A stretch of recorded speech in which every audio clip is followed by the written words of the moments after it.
Batch हटाए जा रहे हैं, नाम छुपाए जा रहे हैं। ये वीडियो ध्यान से देखिए। पहले पुलिस वाला छात्रों को पीटता है, लेकिन इसकी वर्दी पर इसके नाम का बैच नहीं लगा है। उसके बाद ये अपने दूसरे साथी के पास पहुंच के कहता है कि नेम का बैच हटा दो ताकि किसी को पता ना चले कि तुम्हारा नाम क्या है। अब सोचिए कि क्या एथिकल प्लानिंग है।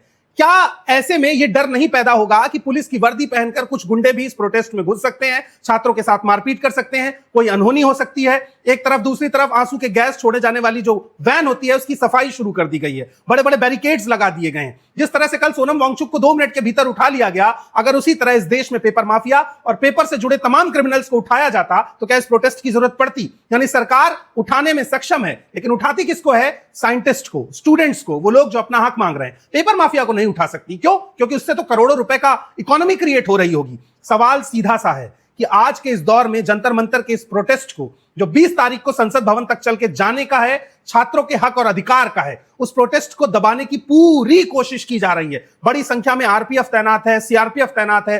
दोनों तरफ से पूरे प्रोटेस्ट को घेर लिया गया है कि कहीं गलती से भी छात्र संसद भवन की तरफ कूच ना कर सके। लेकिन बड़ी बात यह है कि सोनम वांगचुक ने अभी तक अपनी भूख हड़ताल नहीं तोड़ी है, और अब उनके जाने के बाद और तमाम लोग भूख हड़ताल पर बैठ गए हैं, सिर्फ इसलिए कि वो 20 छात्र जिनकी हत्या इस देश की एजुकेशन सिस्टम, एजुकेशन मिनिस्टर और इस देश की पूरी व्यवस्था ने की है, उनका हिसाब लिया जा सके और आने वाले दौर में कोई छात्र इसलिए सुसाइड ना करे कि पेपर लीक हुआ। यही तो साधारण सी मांग है। ये मांग शायद सरकार को समझ नहीं आ रही है। आप सोचिए कि इस देश के शिक्षा मंत्री कितने बेशर्म होंगे जब लाखों लोग उनका इस्तीफा मांग रहे हैं तो अपने कमरे में चुपचाप बैठकर तमाशा देख रहे हैं। ये दौर आपको दूसरा मौका नहीं देगा। ये प्रोटेस्ट किसी एक व्यक्ति का, किसी नेता का, किसी पार्टी का प्रोटेस्ट नहीं है। ये प्रोटेस्ट इस देश के हजारों, करोड़ों, लाखों युवाओं का प्रोटेस्ट है और उनकी शिक्षा की बेहतरी का प्रोटेस्ट है। इसलिए उनके साथ खड़े होना है आपको, चाहे डिजिटली खड़े होइए, सोशली खड़े होइए, जमीन पर खड़े होइए, लेकिन आज देश की शिक्षा को बचाने का मौका है। अगर आज नहीं खड़े होंगे तो कल इतिहास आपको माफ नहीं करेगा।